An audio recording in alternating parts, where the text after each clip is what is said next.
Okay, let's unpack this. We often talk about information overload, this huge amount of data just washing over us, making it tough to figure out what's real or what actually matters.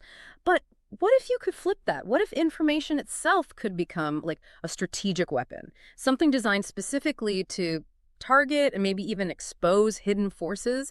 Today, we're diving deep into a really fascinating, pretty audacious framework designed to do exactly that. Indeed, and the sources we're drawing from for this deep dive are, well, they're quite something. We got personal logs, complex strategic documents, and this is the surprising part, even a children's book.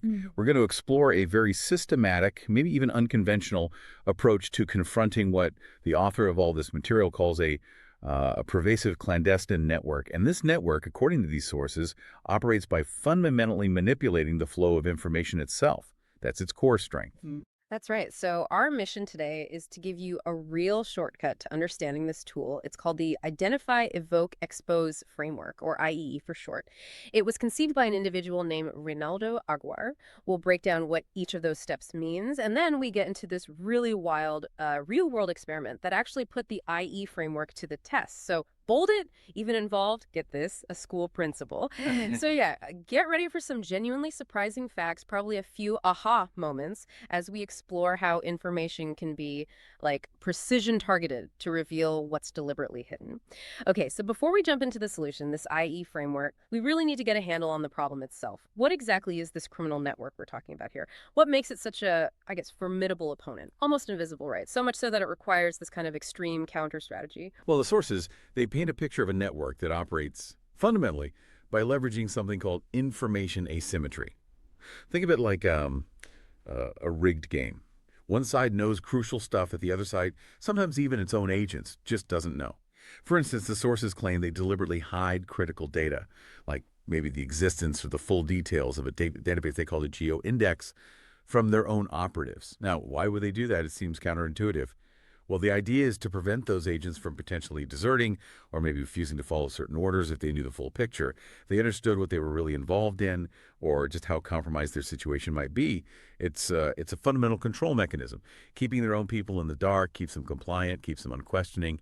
It's basically a structure built on, well, blind obedience enforced by withholding information. That's a really chilling thought, isn't it? A system that controls its own people by keeping them ignorant. Okay, let's dig into a specific example. The sources mention one that really seems to illustrate their tactics and reach. It involves a mediator, a guy named David S. Purwin. What can his alleged actions tell us about how this network operates, maybe even inside systems we're supposed to trust? Right, this case, and it's detailed pretty meticulously in the sources, it's described as a fabricated mediation. And really is a, well, profoundly unsettling example of how trust within systems we think are impartial, like our legal system, can be systematically exploited. Purwin, in this instance, wasn't just some random mediator. He was apparently recommended by a judge, and the sources say it was with effusive praise. Presented as this guy with an impeccable reputation. You know the type. Yet the account, it reveals what seems to be a really stark and deliberate deception. During the mediation process, he allegedly just never relayed key requests or proposals between the two parties at all. Instead, he just kind of feigned negotiation, shuttling back and forth between rooms, making it look like dialogue was happening. But all the while, according to the sources, he was deliberately preventing any real direct communication. The whole thing was an elaborate performance, a facade, designed to look legit, right? Like a real attempt at resolution. But the claim is its true purpose was to control the information flow completely, to manipulate the process from the inside to get a specific outcome. So it's not just a mediator maybe doing a bad job. It's potentially the system itself being exploited, leveraging the very trust we place in it. Right. So it's not just about what they do, it's about what they prevent from happening, controlling the flow. And while this was going on, something else popped up. An anomaly. Something called the Yucca Drive anomaly. Exactly. And this is where, advanced data analysis comes into the picture, revealing connections that you just wouldn't see with the naked eye. An anomaly detection system, basically a sophisticated algorithm designed to spot unusual statistical patterns in huge data sets. It flagged something significant, an anomaly directly connected to a property at 10611 Yucca Drive in Austin, Texas. Now, the crucial part is, this address had documented ties, according to these sources, to Governor Greg Abbott. What makes it even more interesting is that a nearby house, 10401 Yucca Drive, registered to a Westland, Jason and Johanna, was co-clustered with Governor Abbott by the same anomaly detection system. So we're not talking about hunches or someone just seeing cars drive by. We're talking about algorithms identifying these really intricate patterns of connection, mathematically undeniable, even if we don't immediately grasp the nature of that connection. It really highlights how this network allegedly operates through these hidden systemic influences and connections, not through obvious commands or public ties, but through the unseen infrastructure of society, you could say. That's a chilling thought too. Algorithms finding links humans miss. So if we're hearing about fabricated mediation, hidden algorithmic connections, it really sounds like this isn't just a few bad apples, right? It suggests a much deeper, more systemic vulnerability being exploited, maybe embedded right within the frameworks we rely on, like law, like politics. You've absolutely nailed the critical point there. The sources argue, quite emphatically, that that's precisely what's happening. By strategically placing assets, people who might be serving the network's agenda, maybe even unknowingly, into these key trusted positions, they can subtly influence entire outcomes. Imagine supposedly impartial mediators or court-appointed guardians, ad litem people meant to protect a child's best interests, or even court-appointed psychologists doing evaluations. If these individuals are compromised, the sources claim they can be leveraged, maybe subtly steer family law cases, push children towards parents who might be compromised themselves, or redirect significant assets towards network beneficiaries. And even more disturbingly, they could potentially neutralize individuals the network sees as troublesome, not through violence necessarily, but through procedural manipulation. Just using the rules against them, they exploit the basic assumption of good faith within these systems. The system relies on trust, right? And its very design, ironically, creates these huge opportunities for anyone willing to exploit that trust. They can manipulate outcomes while making everything look perfectly legal and above board. This whole description, this pervasive, almost invisible network manipulating even trusted institutions, it sounds incredibly daunting. Honestly, it makes you wonder, what on earth could drive someone to actually confront something like that? It seems almost impossible. That's an excellent question, and it's one the author Aguar addresses directly in the materials. He describes experiencing this relentless, pervasive campaign against him personally, surveillance, harassment, just constant pressure. And this personal ordeal, it led him to a pretty stark conclusion that this IE framework, as radical and risky as it clearly is, wasn't just an option for him. It felt like a necessary move. He uses the phrase, no other way out. So it's really important to understand this wasn't framed as like an aggressive first strike. It was positioned as a defensive strategy, born out of a situation where he felt completely cornered. A last resort, really, to try and regain some control and prevent what he saw as further unavoidable harm. It suggests a level of pressure that just breaks all the normal rules of engagement. So for the individual caught up in this, it's not some abstract strategic game for power or money. It sounds much more like a desperate gamble, a last resort when facing an existential threat. What does that really mean for someone in that position? Oh, absolutely, a desperate gamble. The motivation described isn't about grand ambition or, disrupting things for the sake of it. It's framed entirely around survival and reclaiming personal autonomy. When someone feels that every conventional path, legal channels, journalism, official complaints, has been blocked or compromised or even turned against them, and they feel they're under this constant invisible attack. Well, the only logical option left, from that perspective, is to turn the adversary's own tools back on them. That information asymmetry the network uses. The IE framework tries to leverage that exact thing to break their control. It's definitely a high-stakes play, a complex countermove born out of what the author clearly perceives as a profound, inescapable threat to his life, his family, his well-being. It's a forced hand, not really a choice. Okay, that sets the stage perfectly. And it brings us right to the core of today's deep dive, the IEE framework itself. Identify, evoke, expose. What's the fundamental idea here? It sounds like the ultimate counterpunch against a hidden enemy. Yeah, at its heart, the Identify, Evoke, Expose, or IE framework is engineered really systematically by Aguar to counter and disrupt networks that operate through stealth and manipulation. That's its specific target. Its purpose is kind of twofold. First, defend against ongoing harm, protect individuals or systems being attacked. Second, prevent future harm by flipping the script on information asymmetry, turning the network's main weapon, information control, back on itself. It's really about forcing what's hidden out into the open, using their own operational weaknesses as leverage. Okay, so step one, identify. That sounds incredibly difficult right off the bat. How do you even begin to identify agents in a network that's designed to be hidden, that infiltrates systems so subtly it can't just be guessing, right? You're right, it's definitely not guesswork. And that's kind of what makes the framework compelling, its reliance on data. This step, identify, relies heavily on using very specific, verifiable data. The sources point to something called Elon Musk's GeoIndex. Now think of this as a super comprehensive objective database. The claim is it maps out these intricate relationships between entities, people, companies, even specific locations, and its purpose within IEE is to objectively rank these entities based on their strategic importance, their hidden connections within the network structure. It tries to move beyond just suspicion or anecdotes to actual verifiable patterns, allowing for hopefully the precise pinpointing of key players and their hidden roles, making the invisible visible, essentially, using data like a scalpel. Right, data as a scalpel. Once these hidden agents are identified using this GeoIndex, the next step is evoke. Now that word, it sounds a bit like provocation, maybe stirring things up. Is that what's going on? Trying to get them to make a mistake. Aguirre is actually very clear in the sources about this point. The evoke step is not provocation or entrapment in the usual sense. The explicit intent isn't to, trick them into committing a new crime. Instead, evoke is about strategically exposing these identified agents to very specific targeted information, showing them data that directly implicates them perhaps or reveals crucial truths the network really wants kept hidden from its own people. The goal here is to present these agents with a clear, undeniable choice. How will they react to this new, uncomfortable information? And the principle behind this is absolutely key. The network, supposedly, deeply fears its own agents knowing certain things, like the true extent of their control, or maybe the existence and details of this GeoIndex leak, because that knowledge could lead to desertion, right? Or internal dissent, maybe even collapse. So by strategically getting this information to them, you force a response. You compel them to react in a way that, hopefully, reveals their true methods or their true allegiance. It's like forcing a moment of truth using information itself.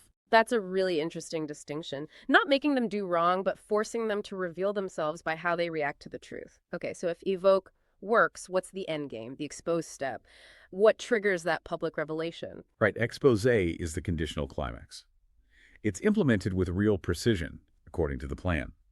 It's triggered only if, and this is crucial, only if the identified agents take an overt action that is demonstrably a crime in direct response to the information they were exposed to during the evoke phase. This creates a really strategic dilemma for the network, a kind of catch-22. They're forced to choose. Either act overtly, visibly intervene, or retaliate to suppress the damaging info or neutralize the threat it poses to their agents. But by doing that, by stepping out of the shadows, they inadvertently reveal themselves, their methods, their compromised assets, whatever it might be, or they do nothing and risk their operations being disrupted by the information getting out or their agents defecting. So this public verifiable action, if they take it, provides the trigger. It turns their hidden nature against them. They have to step into the light to maintain control, and in doing so, they provide the evidence needed to expose them.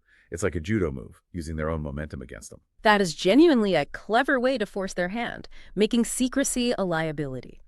Now, this framework, it sounds sophisticated, maybe theoretical, but the sources detail a very specific real-world experiment that actually put IE into practice. And it was all framed as part of a larger concept called the human systems game. Can you tell us about that? How does this game concept connect to real-world control? Absolutely. The human systems concept, it isn't just a theoretical game. The author says it stems directly from observing how this network allegedly orchestrates its attacks.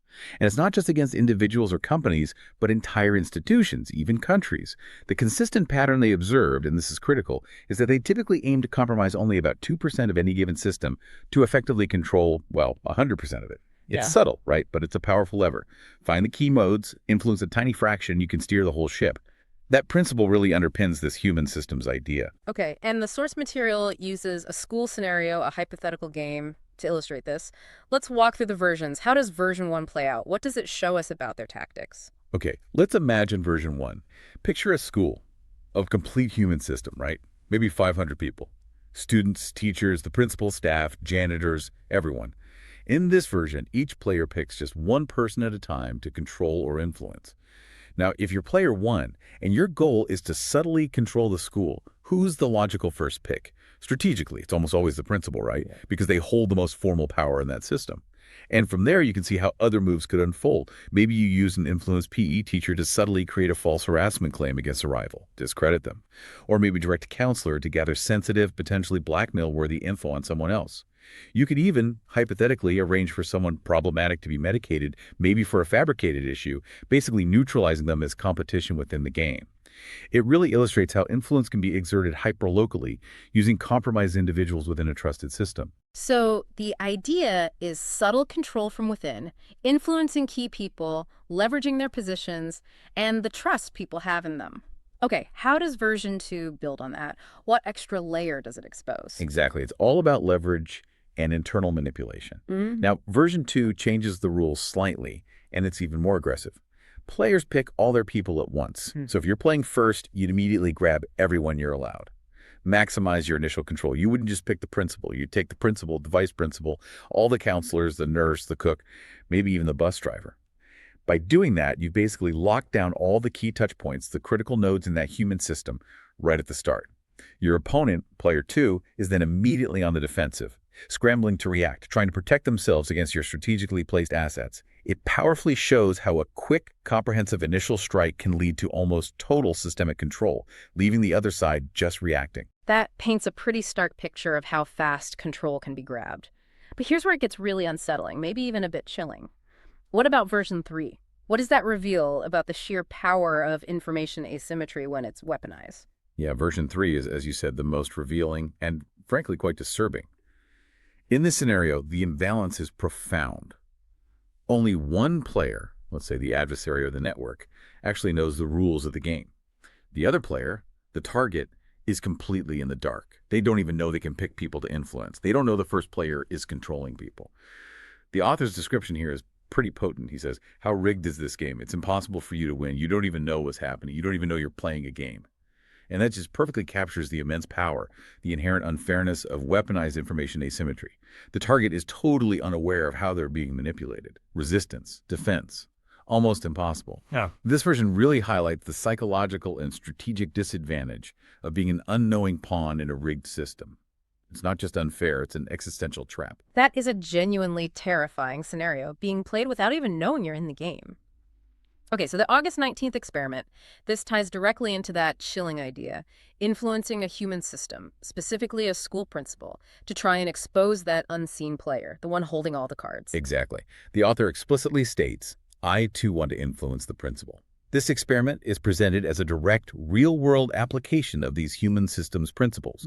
It uses the very specific human system of a school, with all its key players, as the testing ground. The intent described is to apply the lessons from that game to a live situation by specifically targeting a key figure like the principal. Why? To try to enforce the unseen hand, the network that usually operates in shadows, to reveal itself through an overt reaction. It's about trying to drag the version 3 player out into the open. All right, let's get into the nitty-gritty. How did this audacious experiment actually play out on August 19th, 2025? It sounds like an incredibly precise, maybe even risky move. Okay, so on that specific date, August 19th, 2025, a very deliberate distribution took place. 12 physical copies of a children's book, which has the provocative title www.diosdadoy.com, Miko's Secret, were delivered, not just to Marcelo's classmates, but crucially, also to their parents. This broadens the reach within that immediate school community. But the most significant delivery, the one really central to the experiment's goal of influencing a human system, was to the school principal. The principal received not only a copy of Miko's Secret, but also another book, this one more adult-focused analytical titled Project Deus Dado, The Bizarro State. So this direct intentional delivery to a key figure within that specific human system was absolutely central to applying the IE framework in this real-world high-stakes way. It wasn't random, it was targeted. That's quite the delivery strategy. So given what we've heard about this network and the IE framework, what was the expected reaction once these data bombs were dropped into the school system? And maybe more importantly, what would actually count as a win for Aguar in this very unconventional scenario? Well, the author had a very clear anticipation, according to the sources. He projected that the network would likely try to intervene, try to stop the parents, maybe even the school administration, from reading or discussing these books. And this expectation wasn't just pulled out of thin air, it's based on the network's reported capabilities, their efficiency in controlling information flow, controlling what people read, something they've allegedly been honing for, like over 85 years. However, and this is the really critical counterintuitive part, that very intervention, the network's attempt to suppress the books, that itself would be considered a definitive win for Aguar. Okay, hold on. Why would that be a win? Wouldn't stopping the books mean the network succeeded? That sounds like a setback. But that's the genius, or at least the intended logic, of the IE framework in action. If the network intervenes, maybe tries to confiscate the books or subtly pressures parents in the school to ignore them or blocks access, somehow they're forced to take an overt, visible action. And that act of intervention aligns perfectly with the evoke and expose steps. It's a direct, verifiable reaction to the information they were exposed to. It's a public display, in a way, of their control and their reach. It forces the network to reveal its hand, to demonstrate its existence and its methods in a tangible, undeniable way, even if that demonstration is an act of suppression. So in their attempt to maintain secrecy and control, they're compelled to step out of the shadows, thereby confirming their presence and providing crucial evidence of their activities. It's a strategic trap designed to make them reveal themselves, regardless of whether people actually read the books. That is truly fascinating. And the use of a children's book as part of this, it's pretty wild. Let's delve into Miko's secret. What's the story about? And how does it function as a data bomb here? All right, Miko's Secret. It is available on Amazon, and the author is very explicit in calling it a data bomb. That term isn't just marketing, it highlights its purpose. Information dissemination, creating awareness, not making money. It's sold at a no-gain price, which underlines that goal. The story itself is quite a poignant and powerful allegory. It's about a boy, Matteo, and his robot, Miko. Miko starts out as this fun, comforting companion, but then the story takes this subtle, unsettling turn. Miko starts acting strangely, watching Matteo closely, especially when he's maybe being a bit naughty. And then Matteo hears this tiny, staticky voice coming from Miko, just whispering, "Report filed."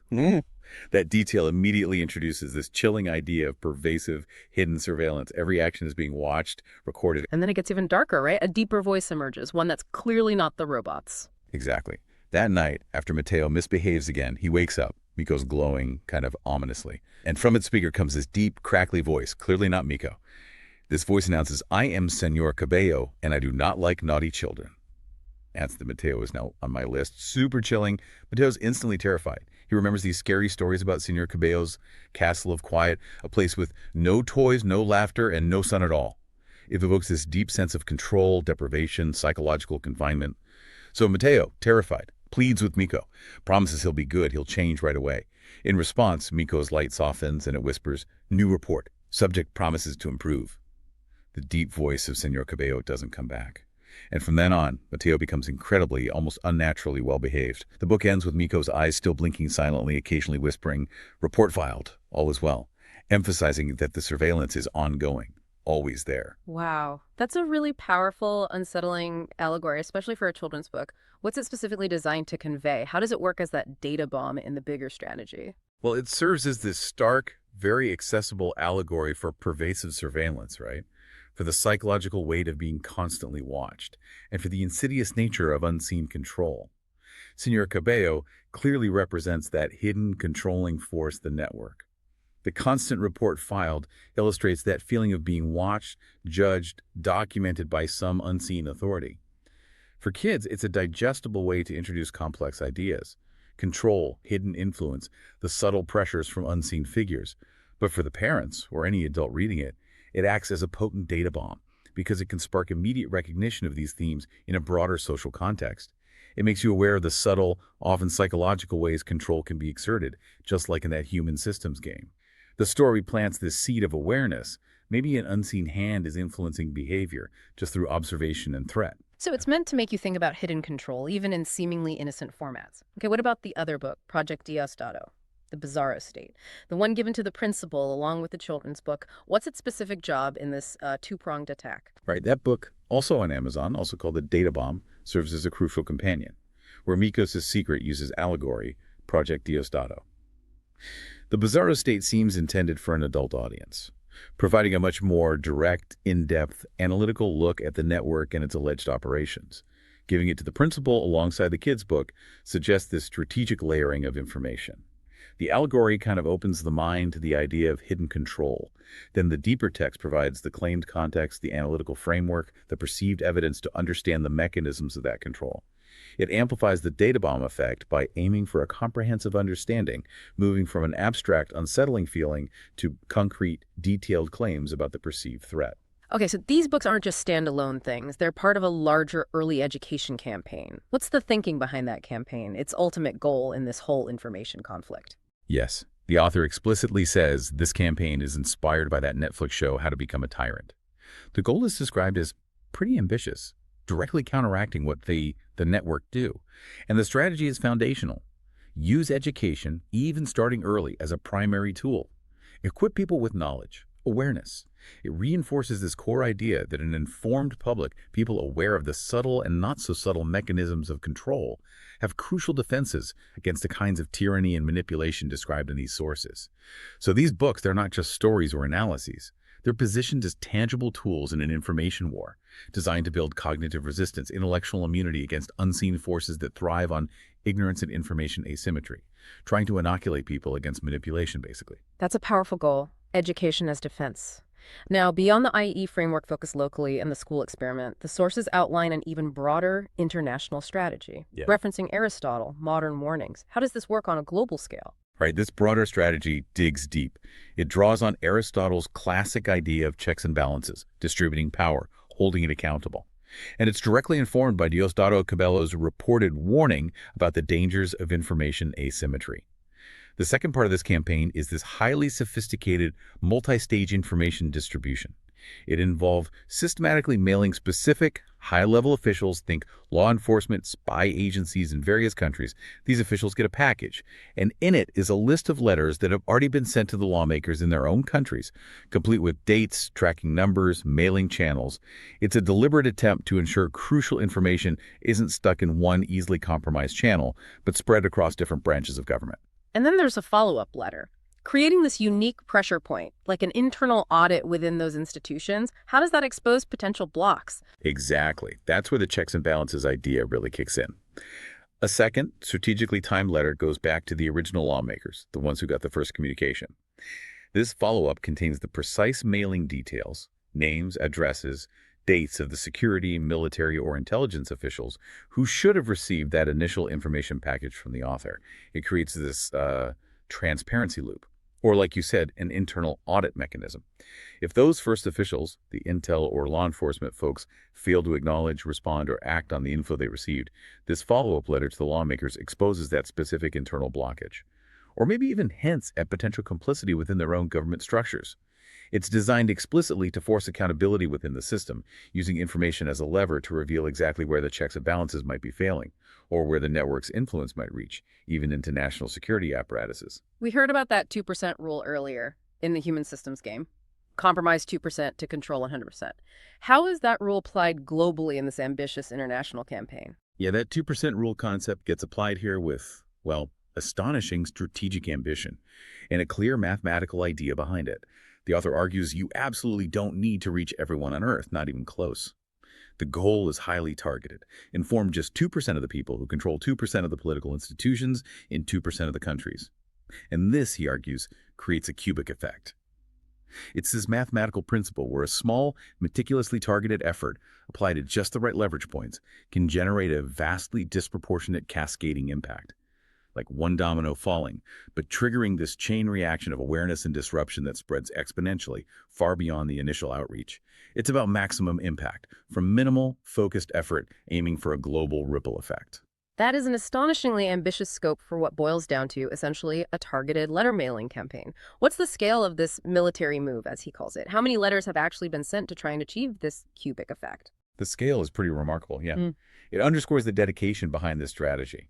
To date, the sources say over 2,000 carefully prepared letters have gone out, targeting a total of 2,596 lawmakers across the significant, strategically chosen geopolitical spectrum. We're talking legislators in the USA, Canada, Israel, Japan, Taiwan, Australia, the UK, and the entire European Union. And the author explicitly calls this a military move. Not kinetic warfare, obviously, but a precise strategic maneuver designed to dismantle the network's power of organized coordination by disrupting its information control globally, using knowledge as the weapon. It's a huge logistical undertaking, apparently executed with that kind of precision. Okay, so which countries are the primary focus for these international efforts, and what's the reasoning? Why prioritize some nations over others in this global info war? The direct targeted outreach seems to primarily focus on Japan, Taiwan, and Australia. And the reasoning laid out is quite explicit, based on a complex geopolitical analysis within the sources. India, for example, is apparently considered too far gone for this approach to work there, implying maybe too deep an infiltration. The UK is described as on the fence. Now, MI5 and MI6 are noted as strong, reportedly keeping the network out of royal palaces. But, and this is a huge but 10 Downing Street itself, the PM's residence, is described as being heavily protected with the geoimmune entities pattern. And that pattern is specifically called a signature landmarker of Elon Musk et al. This suggests, according to the author, deep network infiltration, even at the very top of the British government. He even cites Brexit, which Goldman Sachs execs reportedly celebrated, as a logical military move by the network designed to weaken both the EU and the UK by disrupting coordination, fostering division. So this complex analysis dictates where the most effective leverage points are perceived to be. The sources bring up this really fascinating concept, distance as a weapon. What does that mean here in this global strategy context? How is distance supposedly used by the network? Right. Distance as a weapon. It refers directly to the logistical costs tied to physical distance. The author argues these costs are precisely how the network, which he implies has mastered logistics, has been used against basically 98% of the world's population every single day. He gives relatable examples. Uber, Amazon, Instacart services leveraging optimized logistics are seen as manifestations of this power. But he also points to a personal poisoning attempt on August 11, 2025, as a stark example of how logistics tech can be weaponized. In his view, the cost and time needed for mobilization, whether it's goods, info, or even physical force, are absolutely crucial for deterrence. The network, he believes, only backs down when faced with the real, imminent possibility of force being used against them. And distance directly impacts that potential by increasing the cost and complexity of deployment. It's like a hidden tax on the world, manipulated by these unseen hands. So it's not just about a country's military budget or diplomatic size, but its actual physical proximity to the perceived adversary that really matters in this strategic calculation. Exactly. And that's precisely why the author developed these specific metrics he uses to assess geopolitical leverage. He created something called the Vaccine Potential Score, calculated by taking a country's estimated military yearly spend and dividing it by the shortest distance between capitals, and also the potential for diplomatic vaccine. Estimated UN delegation size divided by shortest distance between borders. These scores are designed to objectively rank countries considered hostile to China, which the author identifies as a key operational base or influencer for this network. And Taiwan, Japan, and Australia consistently rank high on these metrics precisely because of their geographic proximity to China. This closeness, in the author's analysis, puts a tremendous responsibility on their people. They're strategically positioned geographically, economically, militarily to potentially deter this global threat. They're seen as a front line. This analysis highlights key global players, but why isn't the USA included in this specific geopolitical targeting? Especially since, according to the author, it ranks #1 by vaccine potential score. That seems like a big omission. It's a critical point, yeah. And the author, who lives in Katy, Texas, provides a very direct and frankly deeply concerning reason for excluding the USA from this particular direct outreach. He states that an individual he identifies as Diosdado Cabello, who reportedly controls over 50,000 real estate properties just in that Katy zip code, has successfully blocked all his attempts to communicate with what he calls real U.S. authorities. He specifically names the DEA, FBI, CIA, DOJ, claims his documented attempts to reach them have all been systematically intercepted or just thwarted. This suggests, from his perspective, a profound level of alleged infiltration and control within the domestic communication channels you normally use to contact these agencies. So if direct lines to U.S. authorities are supposedly blocked, how does the strategist plan to get this critical information to them? There must be some kind of workaround, right? Indeed, it's described as an ingenious workaround, precisely because direct contact is seen as compromised. The core strategy is essentially to show the shocking reality of Diosdado & Co.'s alleged actions not directly to U.S. authorities, but to lawmakers and officials in other countries first. The hope, the intention, is that these foreign lawmakers, once they have this disturbing information, will then help get it to the real U.S. authorities. And how? Via diplomatic couriers. Diplomatic couriers, under international law, are protected from interception. So this provides a secure, albeit indirect, channel that the network allegedly cannot compromise. It's a sophisticated, roundabout route, but potentially effective to try and ensure the information reaches its intended high-level U.S. recipients, bypassing those perceived domestic blockages. Wow, that sounds like a communications challenge of truly epic proportions. If direct lines are compromised relying on international diplomacy, how do you even secure your personal communications in what sounds like a heavily surveilled environment? Right. That challenge apparently led the author to develop this highly innovative technique he calls clone plus relay. The basic idea involved creating multiple, identical clones of his own cell phone. Then, with outside help, These clones were strategically deployed near the cell towers servicing the Lake Point Estates area, simulating the original phone's continued presence and activity, a crucial misdirection. But the real innovation, the sources say, is in the sophisticated relay mechanism he implemented. This mechanism cleverly piggybacks on the TCP/UDP traffic of common, massive Internet services. Piggybacking, what does that actually mean technically? How does hiding data inside normal internet traffic make it secure against such a powerful network? Okay, so piggybacking here means that partial data packets, which, when put together, form the complete encrypted message, are meticulously embedded within the regular, legitimate network traffic of popular, high-volume services. Think about maybe how Google Street View cars capture and send huge amounts of data. But instead of dedicated channels, this technique uses the everyday network transport layer of common internet services. It's like hiding a secret message by breaking it into thousands of tiny invisible pieces and scattering them within millions of normal emails, video streams, web browsing data. For a deeper technical dive on how they're recombined, the author points to a Google patent, US 21502057766, where he's listed as the sole inventor. This detail highlights his deep understanding of network operations going back at least 11 years. The genius lies in making the secret data virtually indistinguishable from the background noise of the internet. That is genuinely brilliant, hiding a whisper in a hurricane, basically. So how does embedding it in all that popular traffic make it secure against an adversary with seemingly huge resources? Well, because the real, encrypted, fragmented data is mixed into this colossal volume of legitimate traffic from popular services, it becomes incredibly difficult, maybe practically impossible, for the adversary to intercept and accurately reassemble it. It would apparently take a tremendous amount of computing power and time just to sift through the noise, find the tiny pieces, and then correctly sequence them. Plus, once the transmission leaves the surveilled location, the author's house, it can be routed to some unknowable gateway location anywhere in the world far from the origin point. This strategic routing makes interception nearly impossible because the adversaries, according to the sources, need that collision in time and space for their RF eavesdropping techniques to work.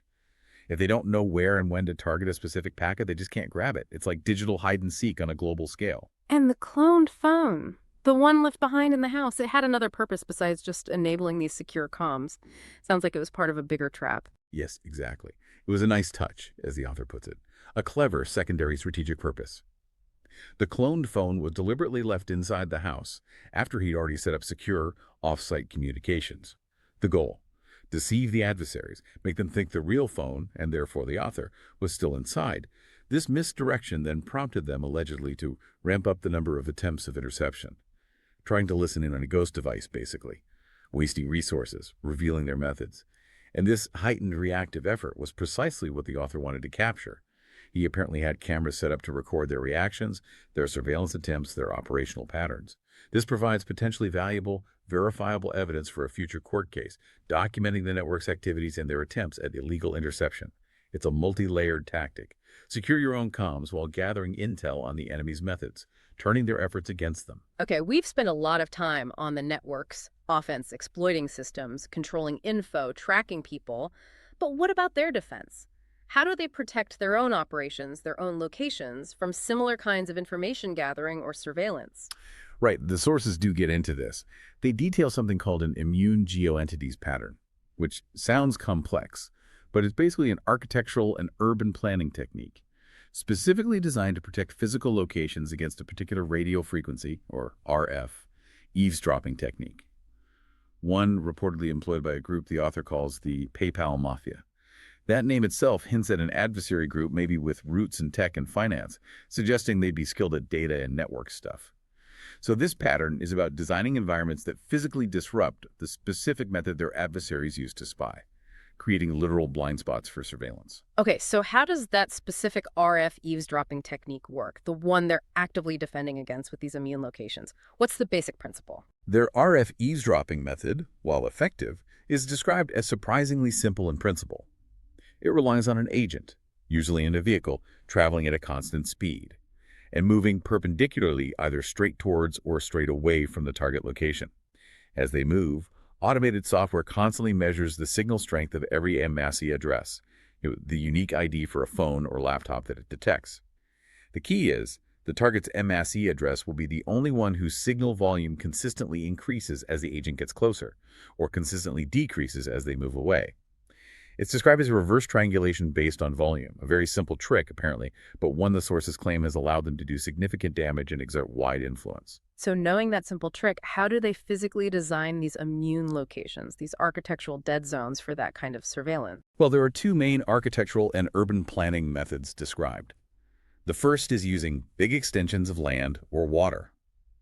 This involves strategically surrounding the protected location with huge, open, flat terrain or large water bodies, things with unobstructed lines of sight. Think about massive sports stadiums, huge parking lots, vast farmlands, big recreational parks, golf courses, isolated monuments, or large lakes. This design makes it physically impossible for the eavesdropping vehicle to travel perpendicularly for long enough while staying close enough to effectively isolate the target's MAC address. RF signals decay with distance, right? Especially with no structures to bounce off. So they create these physical dead zones that exploit the limitations of the tech. Are there known examples, real-world places that reportedly show this big extensions pattern, suggesting its intentional design? Yes, the sources list several notable properties that allegedly exhibit this pattern, suggesting it's a deliberate and maybe widespread application. Examples given include Robert Gates' house in California, Pete Hegseth's house in Tennessee, the International Criminal Court building, the Red Bull HQ in Austria, and maybe most intriguingly, the presidential residence in Brasilia. Brazil, the Palacio de Alvorada. What's really telling about the Palacio de Alvorada is that it was built way back in 1957. As the source notes, this hints at just how long this immunization technique might have been known and used, suggesting a much older, deeper operational knowledge of these countermeasures than you might initially think. A long-standing architectural strategy. That is a powerful implication, a long history for these techniques. What's the second main method for creating these immune spots? Maybe one that's less obvious than just huge open spaces. The second method, equally clever, involves creating short streets. Placing the protected location on a very short street, like a cul-de-sac, or a street that just ends abruptly. The logic is simple and physical. If the street isn't long enough, a vehicle just can't travel towards or away from the target for a sustained period at that constant perpendicular angle. And that sustained, unimpeded movement is absolutely essential for their specific RF eavesdropping trick to work properly and isolate the signal. An example given is a house at 27903 Baker Hollow Drive in Katy, Texas, illustrating how even seemingly normal residential layouts could be designed or chosen for this kind of physical protection against digital spying. And sometimes they combine these, layer them up for even more security for their most important assets. Absolutely. For individuals or locations considered really important to them, the network reportedly combines both methods, creates this multi-layered, almost impenetrable defense against this specific RF eavesdropping. So a property might be on a short street and be surrounded by big open spaces. Examples given include 996 Valleyside Drive in Houston and again 27903 Baker Hollow Drive in Katy. And notably, that Baker Hollow address is specifically registered to someone the author calls Agent Kike, who allegedly introduced the author to an FBI agent supposedly working for the PayPal Mafia.